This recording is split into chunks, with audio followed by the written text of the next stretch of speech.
Then next come the Kenyan Somali. Mr. Speaker, there are 2,780,502 at 5.91%. The Somali community, if I may speak for Mr. Speaker, is a nation. It's not a tribe. Of all the tribes of Kenya, Somali is not a tribe. MP for Wajir North. Mr. Speaker, as I rise to support this motion, I am in a kind of, I'm at crossroads. That do we really lack laws, or it's about political goodwill? It's about implementation of laws. Remember, this is in our grand norm. These principles and values are so explicit in the grand norm, the Constitution, which is the apex law in this country, that advocates for inclusivity, social justice, equity, all the good things.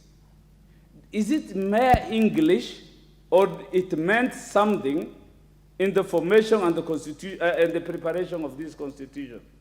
Mr. Speaker, those values and principles of governance, as read with those of public service, are clear that communities must be represented proportionately. We are not talking of equal proportionate, or in some context, what some of my colleagues talk of 1 man, 1 shilling. That is not the issue. Equity, shareholding. I'm a citizen by right. I'm not here in Kenya courtesy of anybody. Do I really get my right as a Kenyan? Is there this catchy word, equal opportunity employer? Do people really implement these phrases, or they are just good English words? These values, are they just ornamental? When shall we? It is not actually a privilege. Whereas the fundamental rights and freedoms are to be realized in some of them progressively, because the country doesn't have the wherewithal to make sure that they are implemented fully. When it comes to the values and principles of good governance in our Constitution, Mr. Speaker, it should be clear they have no time frame. It is mandatory. They must be implemented. There is no negotiation about this. Why am I saying this? I come from an area which is ordinarily marginalized. For just being from northern Kenya, I'm not seeking for secession. We are not seeking for any kind of separation. We are proud to be Kenyans, and we don't beg anybody. And to be on record, Mr. Speaker, the first community under sky who came to Kenya are the Kushites. This is a fact in history. But with that kind of history, we still stand marginalized. I can for sure tell you there are many prestators and corporations that do not have some communities as employees in this country, Mr. Speaker. Quite a number, innumerable. And if you will allow me, I can take time to present a list of these prestators, which take taxpayers, and yet they don't have one single employee from northern Kenya. I was perturbed when I went around these prestators. This is unacceptable at this time. Imagine Kenya has been taking loans, Mr. Speaker, from 1963. We have been struggling with one issue, the gap between the haves and the have-nots. Today, there is another cancer, discrimination. Discrimination, blatant discrimination, when the rules are clear. This must be dealt with decisively. Mr. Speaker, they talk of inclusivity, equity, social justice. When it comes to ethnicity, they like treating northern Kenya.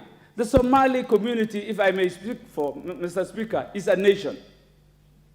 It's not a tribe. Of all the tribes of Kenya, Somali is not a tribe. They always want to treat Somalis as Somali, as a tribe. And if you look at the codings of tribes of Kenya, I am an Ajuran, and I'm proud of being one. Garri is a tribe. Ajuran is a tribe. Ogadeng is a tribe. Dogodia is a tribe. But they want to treat Somalis as a tribe, which is unfair. I want to tell that these things must be dealt with. They have corruption has gone to some levels, Mr. Speaker. When they are filling the employment form, somebody feels a tribe that doesn't belong to him so that they can be accommodated. They know that their tribe is overemployed. You will see wonders in terms of data. Even the integrity of employment data is seriously questionable, Mr. Speaker. That other tribes use the tribes of the marginalized tribes to make sure that they get entry. Mr. Speaker, we are at a loss. The marginalized are not getting their space. I really agree, in as much as we will amend. What will this amendment do if the big tribes are not ready? I don't have to blame the big tribe. They are big by nature. If the country, the government is not willing to accommodate the marginalized communities.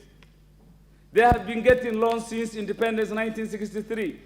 How much of these loans went to northeastern Kenya? I remember you were once requesting for a tarmac road, Mr. Speaker, to reach Dadaab, your constituency. The billions we are dealing with, the economic quagmire we are in, is about loans that shall be bequeathed to our next generations to come. Yet you don't have, equitably, part of these loans in your constituency, Mr. Speaker. So we have been getting loans for who? For a particular region. Even the equalization fund has become a mockery, Mr. Speaker, that everybody is looking for equalization when we are naturally unequal, Mr. Speaker. What we used to call ASALs, you will even wonder Nyeri is qualifying to be an ASAL area, Mr. Speaker. Something is amiss.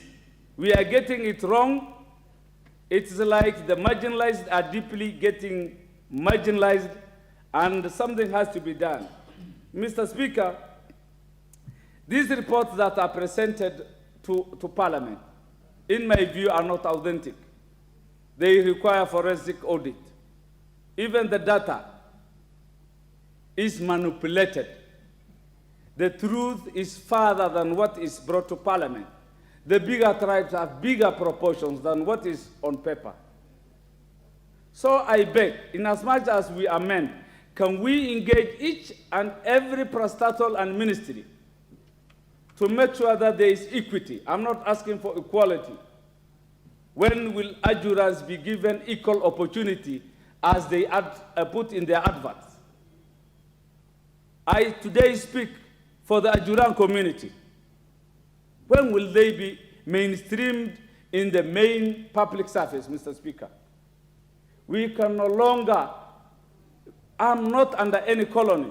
We all got independence in 1963. What is this that is a setback to me as an Ajuran and not other tribes? It is unfair, universally unacceptable. It is clear in our constitution. It is deliberate that we are being marginalized, not only in terms of employment, economically. I believe it is the first time that Kenya Kwanza is trying to put the main road, to tarmac the main road going to Mandera. For that I support. But that is just a drop in the ocean. A drop in the ocean. People are forgetting the white highlands are becoming squeezed. They are being fragmented, and they have to move to ASALs. And that shall be the basket, the bread basket of Kenya in the future. By the time they will be coming, I don't know what kind of situation they will find. With those few remarks, I fully support, but we must enforce our laws. Thank you, Mr. Speaker.